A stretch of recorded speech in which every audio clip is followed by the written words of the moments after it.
All right, good afternoon and welcome everybody to the RegTech Association's RegTech Edge No Borders program on regulatory compliance. My name is Nathan. I am the Partnerships and Member Manager here at the RTA and your host for today's event. In the spirit of reconciliation, the RegTech Association acknowledges the traditional custodians of country throughout Australia and their connections to land, sea and community. We pay our respect to their elders past and present and extends that respect to all Aboriginal and Torres Strait Islander peoples today. In acknowledging country, we honour the resilience, wisdom and innovative spirit of Indigenous communities. We've got a great selection of presentations for you today, but before we jump into it, just a couple of quick housekeeping items. Today is being recorded and every registered delegate will receive the link tomorrow. Please keep your cameras and mics off unless you are presenting. Thank you. And any and all questions should be asked in the chat. We encourage you to engage in the chat. So if you do have any questions for our presenters, please feel free to drop them in there. I'll also ask that our presenters keep an eye on that and answer anything that is addressed to them. If any questions do go unanswered, I'll collect those at the end of the event and I'll forward them on to the appropriate people. It is now my pleasure to introduce our first speaker for today, Peter Deans. Peter wears many hats. He's an industry-leading strategy and risk management advisor with his firm Notwithoutrisk Consulting, and also CEO and co-founder of Shelf Labs. A former chief risk officer, Peter retired from executive life in 2019 after a finance career of over 32 years. Now Peter works with a range of startups, fintechs, and established businesses. If that wasn't enough, Peter is also the creator of 52 Risk Management Framework and author of the book that was released in December 2024, Startup Toolkit, a step-by-step guide for founders. Thank you, Peter. I'll pass the virtual microphone over to you.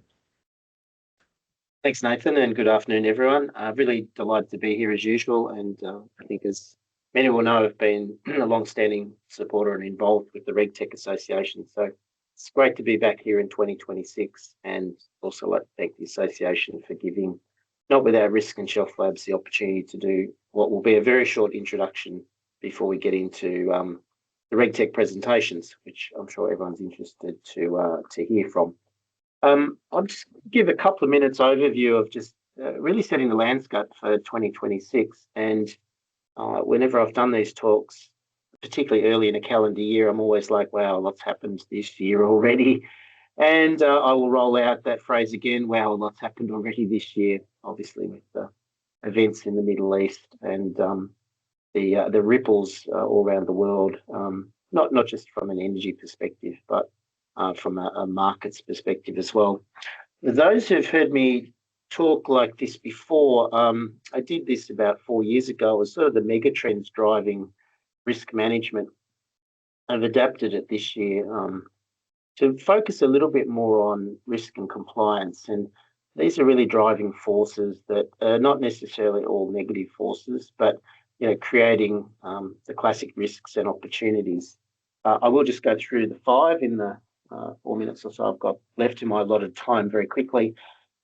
Interestingly, and I have elevated this for this year, the business resilience imperative. Prior to COVID, I used to say that risk management was a bit of a dark art that was underappreciated. If you dig a little bit further, all things business continuity planning, business continuity management, and business resilience, which is a relatively new term in the sort of business vernacular, really didn't get much airtime, certainly at the board table.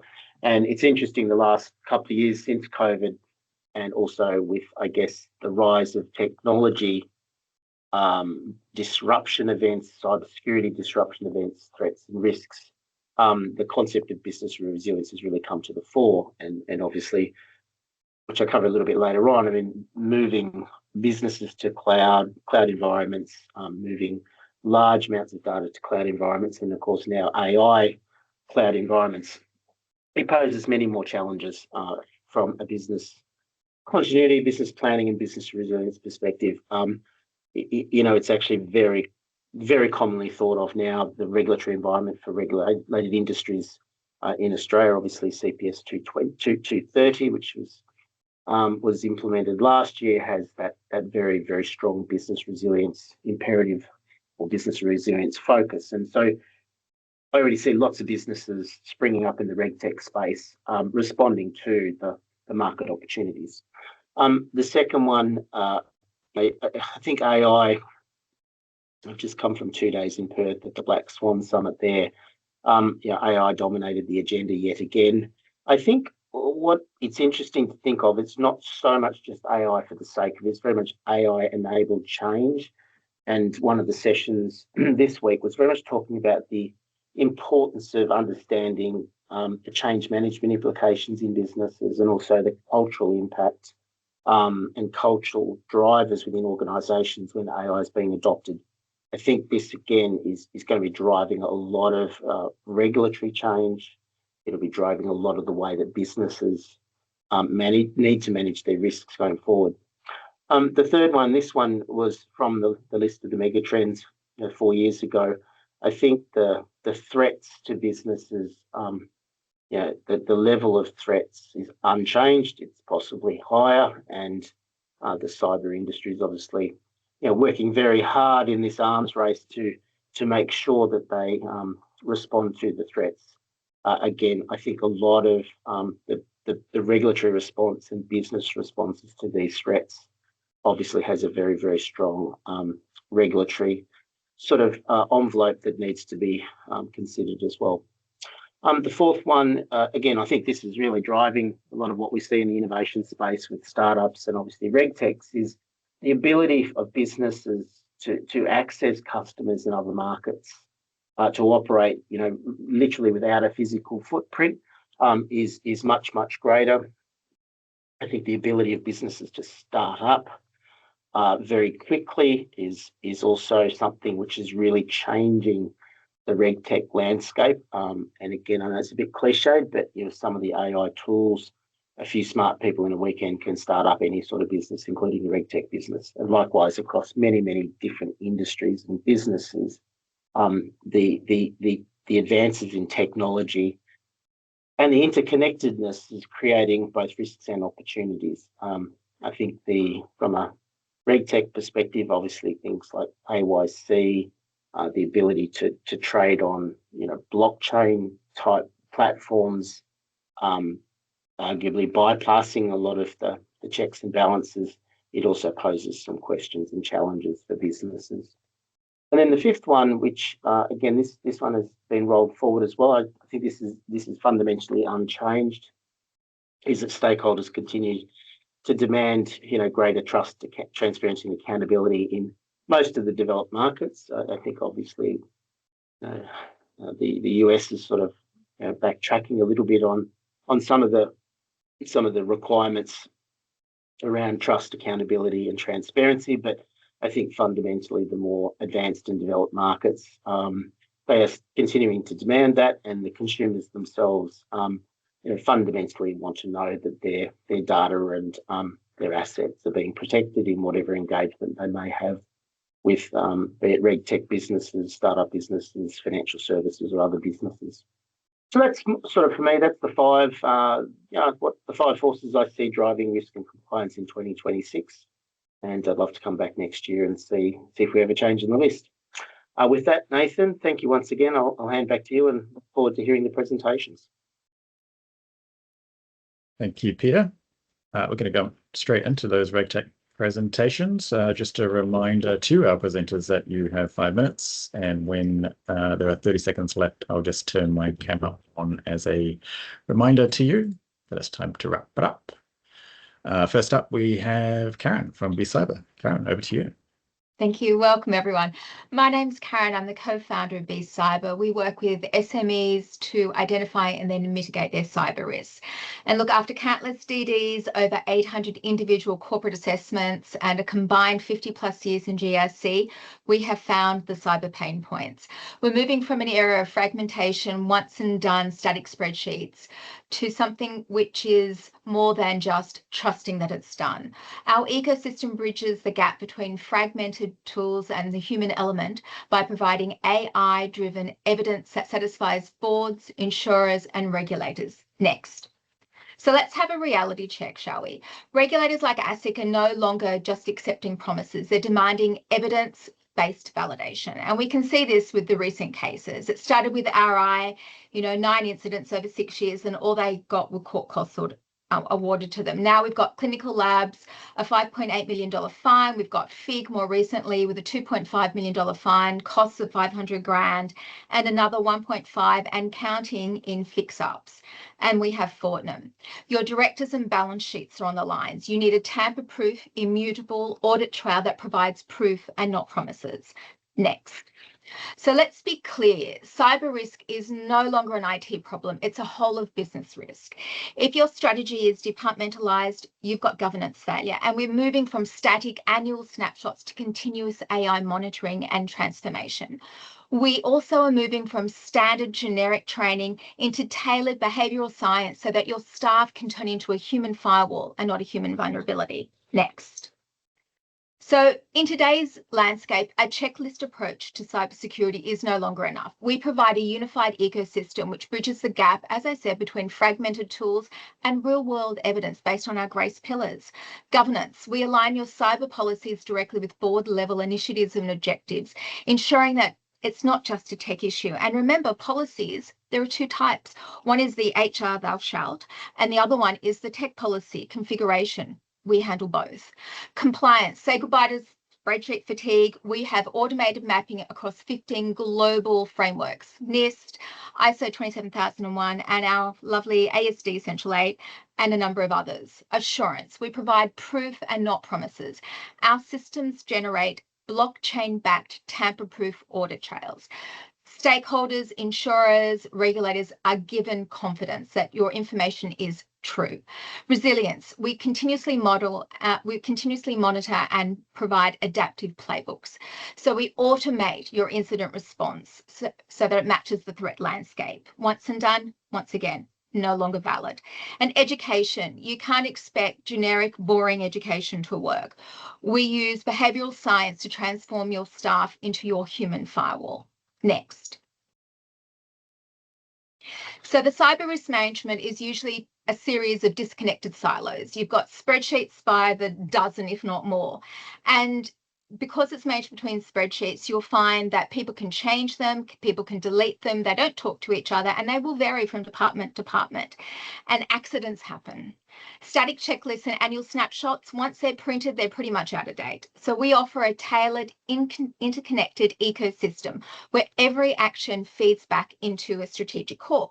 So it's proof and not promises. The GRACE portal is your single source of truth. It's a command center for your governance, resilience, assurance, compliance, and education. It replaces the manual tracking with a unified dashboard and automated policy management.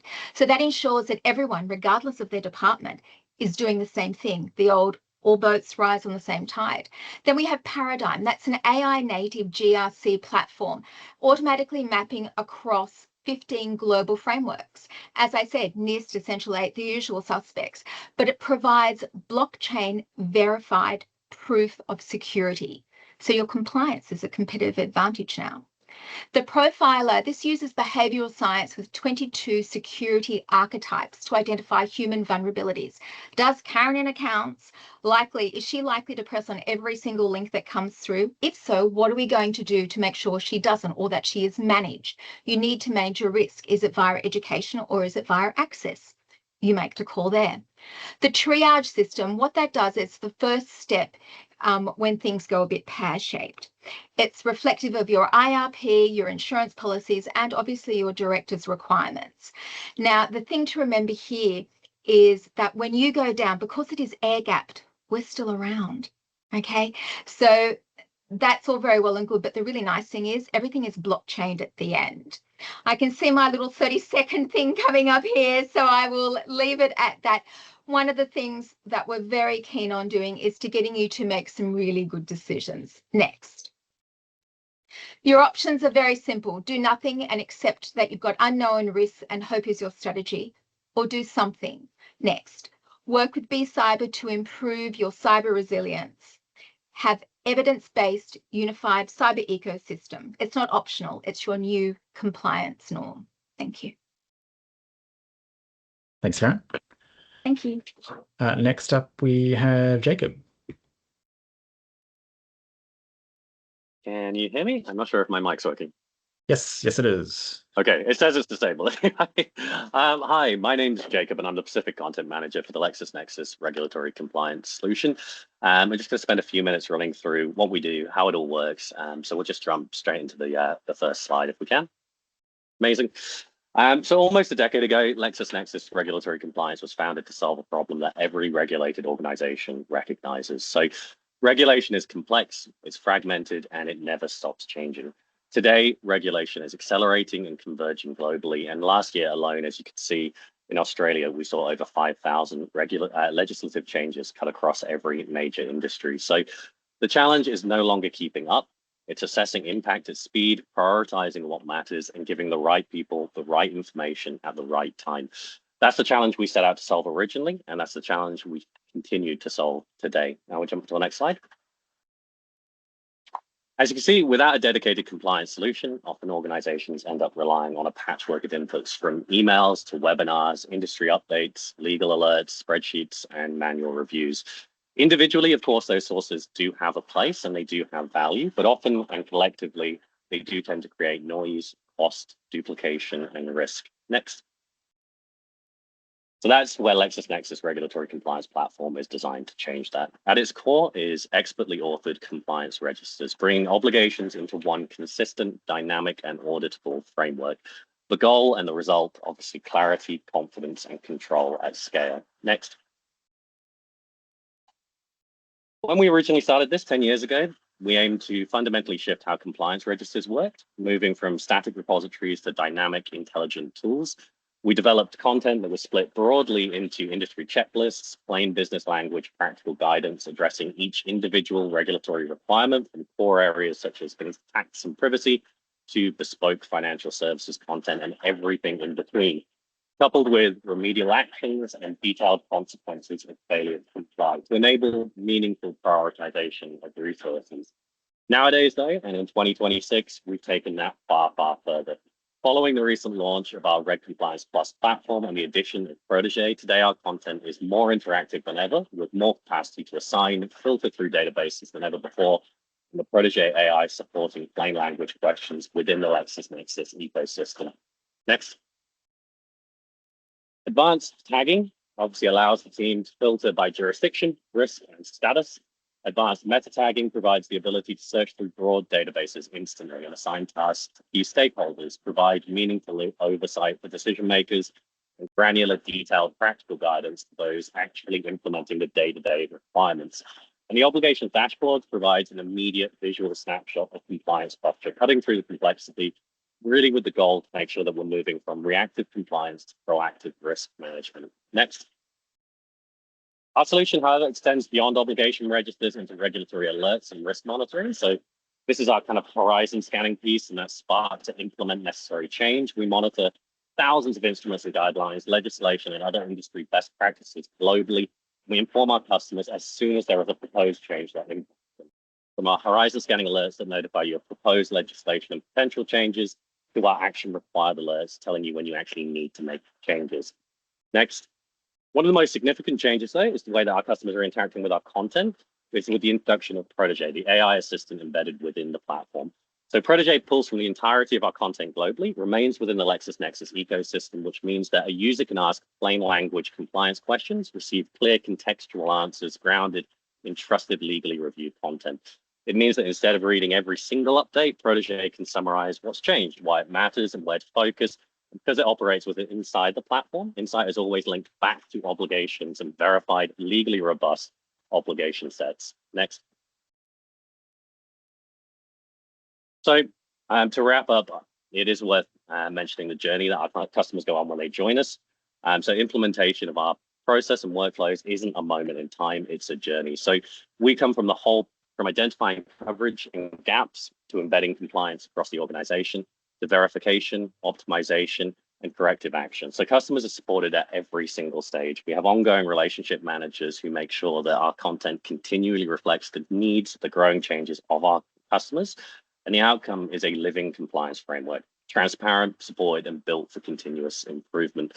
I should say I flew through that fast, but I do see that I've still got a little bit of time. So with the Protégé functionality, we've improved speed, prioritization, and drafting support as well. So the Protégé that sits as part of this platform now enables teams to do everything from assessing internal policies, features enabling the upload and assessment of internal documents, to assisting with drafting bespoke policies and guidelines, pulling from our legally reviewed content sets as well. So it's not only got the verified background, but it also has a really, really exciting way to engage with that content as well. We'll jump onto the final slide anyway, because it's got a QR code for further information on how the product works, how we work, and it would be, I would love you to have a look. Thanks, That's Jacob. me. Thank you, Jacob. Next up, we have Philip. Thanks, Nathan. Hi, everyone. My name is Philip Lai. I'm based in Australia, part of the business development and partnerships team. Next, please.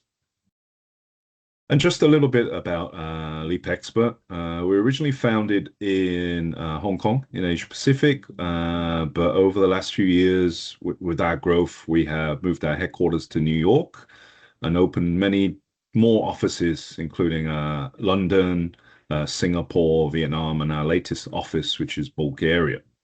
And essentially what we do is we enable responsible business communication on the most popular communication methods, which is instant messaging, texting, SMS, iMessage, WhatsApp, WeChat, and so forth.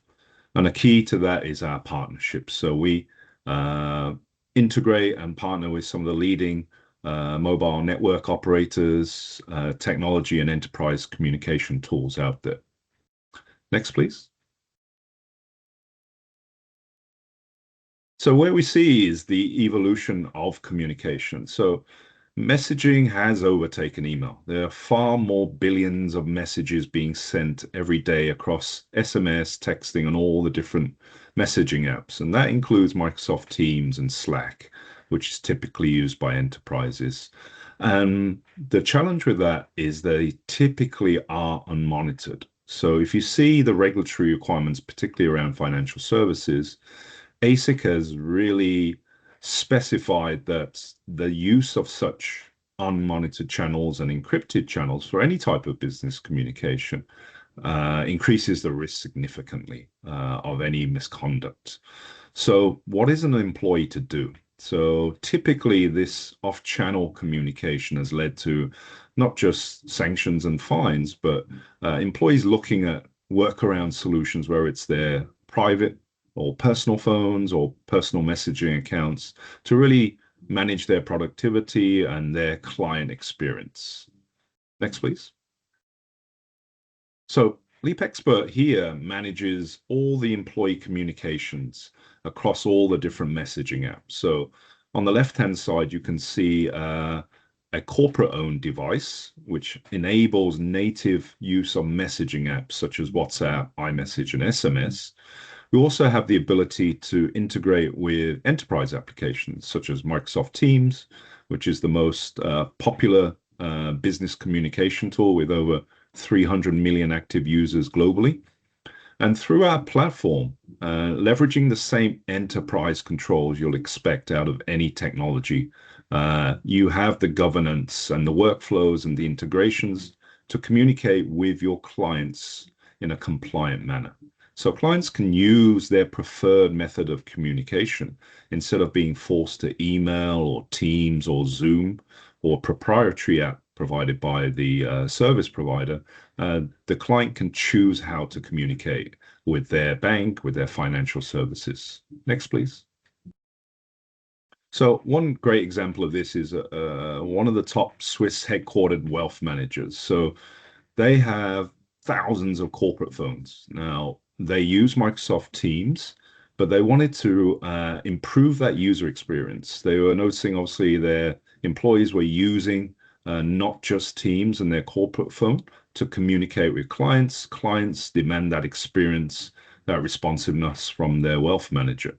So through our solution deployed on Microsoft Azure and integrated with WhatsApp and SMS, we allow a native frictionless experience for both parties. So the employee can easily onboard. They don't need to use a third-party application.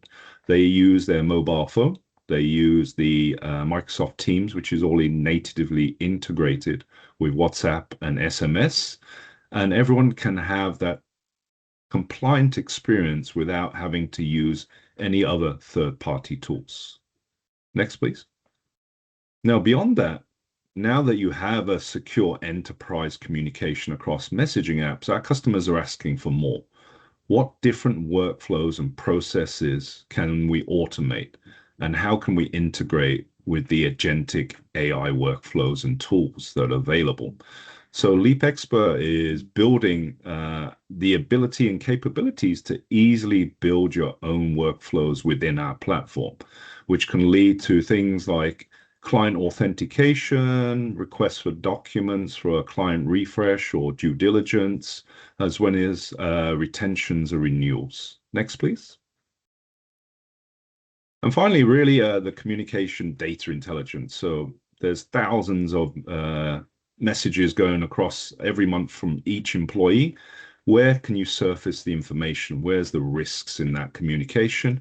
And of course, we want to help the employee to be more productive. So they have that ability to scan very quickly with our applications, their conversations, their group chats with clients. Next, please. Finally, obviously, contact details if you want to reach out, whether as a partner or a customer. And also, I've added their head of APAC sales as well, Jennifer, who'll be gladly willing to take your call or emails. Thanks, Nathan. Thanks, Chillip. Next up, we have Alex from SkyJet. Thank you.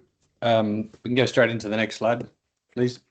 So SkyJet, we're a universal lifecycle and governance platform, and really we were founded and built by practitioners to address just a lot of the consistent challenges we faced in our corporate careers around product management and running businesses. Essentially, we enable your businesses to have complete visibility and control, giving you full transparency of your world, either as a whole, department, location, etc., by providing one single source intelligent view of all your business assets with insights. So we are very much product DNA focused, but since morphed into anything processes, projects, policies, etc. So really about allowing that true automation and moving away from the sort of manual world, and that's still legacy where a lot of people are held together by spreadsheets and SharePoint and email and things like that. We also have AI-driven processes and alerts that highlight any potential issues or changes that might need to be addressed before they escalate. But largely, we're really around helping leaders and businesses and companies move from reactive to proactive governance. Next slide, please. Thank you. Just some of the data behind some of the challenges that our clients face. So every year, 7% of annual revenues are lost due to product governance inefficiencies. Obviously, that 7% can be a very substantial number. 90% of product governance work is still done manually across the industry or across multiple industries. And this implementation time of 6 to 12 months is just one of the challenges a lot of businesses face when we implement platforms. So our average time is 8 to 12 weeks because we understand the need for change and fast change, but I guess sort of rapid ROI as well. Next slide, please. If it comes. Oh, well, next slide changing. Thank you. So just sort of what good should look like using SkyJet and about giving that complete visibility. So obviously complete lifecycle visibility. So everything in one place. And when we talk lifecycle, we're really talking, thought bubble to closure of something and every step in between. Structured oversight and accountability. So often when it comes to a lot of assets and products. They're splintered across different departments, no single ownership and single source of sort of truth. So it's all about putting that together in one place. Automated workflows, so your approvals, audit trails, all that sort of thing. Continual compliance, obviously, faster decisions and helping growth. Obviously, you need to impact the bottom line in an efficient way. Next slide, please. Just some of the details around what the average impact that our clients see when they implement SkyJet across our client base. So 80% of reduction in approvals and compliance tasks. And as I said, that's sort of all automated in one place. 50% time reduction in spent monitoring performance and 90% reduction in preparing things, which obviously can be very time consuming on people's resources, and you can then pivot your people to do more value add things. Next slide. Just going to quickly talk about a case study of a company, a recent client we onboarded late last year. This is a challenge from a large tier 1 European bank. It had an ecosystem of hundreds of products and thousands of customer communications, multiple hundreds of processes, 60 plus controls and across 20 different departments. So very, as you can imagine, very complex situation. A lot of their manual processes consume valuable resources, obviously introducing higher error rates as well. The regulatory challenge and the regulator demanded detailed documentation, evidence and better processes. Siloed systems hindered that data accessibility and decision making. And the risk management didn't have that comprehensive visibility. So we deployed SkyJet over 12 weeks. Some of the key aspects of the solution they got: intelligent automation, centralized governance, automated governance and dashboards and reporting, cross-functional collaboration and granular access control. What that sort of meant for the client at the end of the day, the bank, manual processes reduced by 90%, so allowing their staff to focus on that value-added activities as opposed to admin. Gave the regulator confidence to sign off with complete audit trails and evidence repositories, so demonstrable compliance, effectively eliminating those regulatory penalties going forward, allowing their management and leaders to have data-driven decisions, and also proactive risk management. So they now identify risks and address them 3 times faster than they were able to in the past. And obviously this sort of streamlined collaboration, meaning they were able to design and review their cycles by 40%. So really about accelerating time to market, obviously in a compliant way, but really impacting the bottom line when you get to market 40% faster on new products. And the next slide is just us and how to contact us. I'm under time, I think. Thanks, Alex. Thank you. And next up, last but certainly not least, we have Diggy from Cube. Thanks, Nathan. Good afternoon, everyone. My name is Diggy Bhagavan, and I'm the Account Director for Cube in Asia Pacific. It brings me great pleasure to present Cube at the RegTech Edge No Borders, covering the ever-important theme of regulatory compliance. Next slide, please. Now, financial institutions in all regulated industries today face thousands of regulatory updates across multiple jurisdictions, with often fragmented systems and bespoke solutions everywhere, facing ever-increasing scrutiny on AI, data governance, and accountability, all resulting in rising costs and inefficiencies throughout the organization.